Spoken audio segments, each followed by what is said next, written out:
ব্যারাকপুর নোনা চন্দনপুকুর অ্যাথলেটিক ক্লাবের সাঁতার প্রশিক্ষণ কেন্দ্রে মঙ্গলবার সাঁতার প্রশিক্ষণে এসে জলে ডুবে মৃত্যু হয় ব্যারাকপুর বটতলা এলাকার বাসিন্দা 7 বছর বয়সী শিশু প্রতীক বিশ্বাসের। সেই ঘটনার পর বুধবার থেকে অনির্দিষ্টকালের জন্য সাঁতার প্রশিক্ষণ বন্ধ রাখার সিদ্ধান্ত নেওয়া হলো ক্লাব কর্তৃপক্ষের পক্ষ থেকে।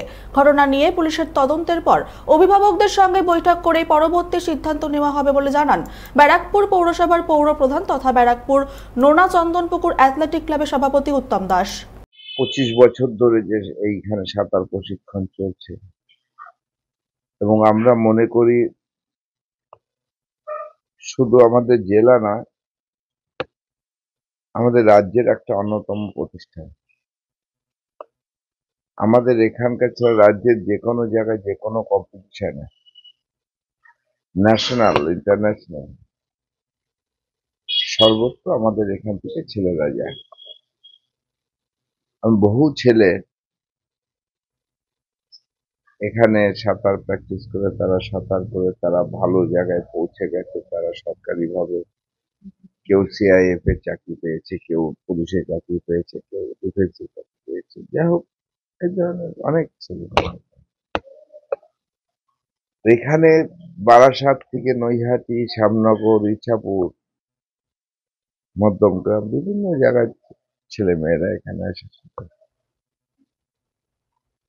কালকের যে দুর্ঘটনাটা, এটা হওয়া উচিত না। প্রশ্ন সাধারণ মানুষের অনেকেরই আছে, যেটা সাধারণ কথায় জলে ডুবে মারা গেছে। আমার প্রশ্ন হচ্ছে, যে ছেলেটা 2 বছর ধরে পুকুরে সাঁতার কাটে, গতকালও সেই দুবার সেই এপার আর ওপার সাঁতারের হচ্ছে 50 মিটার, সে 50 মিটার গেছে, এসছে, দুবার গেছে। সেই ছেলেটা কি করে ডুবে যায়? এটা তার কোনো একটা প্রবলেম ছিল বা হঠাৎ করে কোনো প্রবলেম ক্রিয়েট হয়েছিল যে কারণেই ডুবে গেছে। যাই হোক, যে চলে গেছে তাকে তো আর ফিরিয়ে দিতে পারবো না, কিন্তু বহু ছেলে মেয়ে তারা উদ্বিগ্ন আছে যে কি হলো। আমরা অবশ্যই কিছু যারা প্রশিক্ষণ দেয় আর কি, যাকে কোচ বলা হয়, ট্রেনার বলা হয়, তাদের 1-2 জনের কার্যকলাপ লোকের অভিযোগ অনুযায়ী আমরা তাদেরকে অবশ্যই সরিয়ে দেবো। কিন্তু তার সাথে সাথে এখন তো অনির্দিষ্টকালের জন্য কিছুদিন বন্ধ থাকবে, একটা পুলিশ ইনকোয়ারি হবে।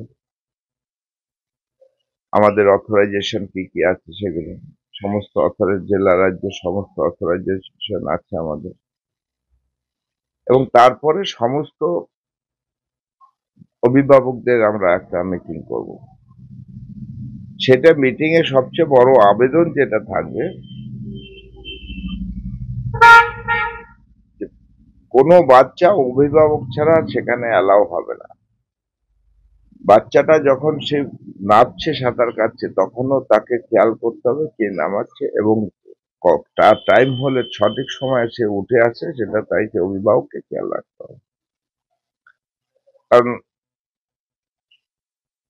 এটা আমাদের পক্ষে ভালো দিক, কিন্তু আবার তাদের পক্ষেই ভালো না যে অভিভাবকরাও খুব নিশ্চিন্তে থাকে, বাচ্চারা ঢুকে গেছে এখানে সাঁতার কাটতে, আর কোনো চিন্তা নেই।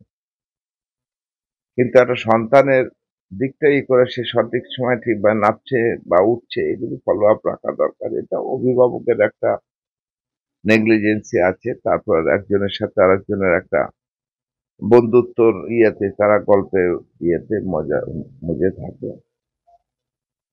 এগুলি অভিভাবকদেরও একটু মানসিকতা চেঞ্জ করতে হবে। কারণ প্রতিষ্ঠানটা কোনো ব্যক্তিগত প্রতিষ্ঠান না, ক্লাব প্রতিষ্ঠান, সব মানুষের প্রতিষ্ঠান। যে কারণে কেউ যদি মনে করে, এটা জেনে অনেকের হিংসা আছে, জ্বালা আছে, যারা পরে সুখে দুঃখী লোক, তাদের একটু কষ্ট হয়। এনসিসি ক্লাবে এত লোকজন আছে, এত লোকের সাঁতার, তাদের অনেকের অনেক কটু কথা, কটু ইয়ে শুনতে হয়। যাই হোক, সব মিলিয়ে আমি অবশ্যই দুঃখ প্রকাশ করছি। এই দুঃখ প্রকাশের কোনো ভাষা নেই। কিন্তু আগামী দিনে যাতে এই ধরনের কোনো ঘটনা না ঘটে তার জন্য যে ধরনের ব্যবস্থা নেওয়া।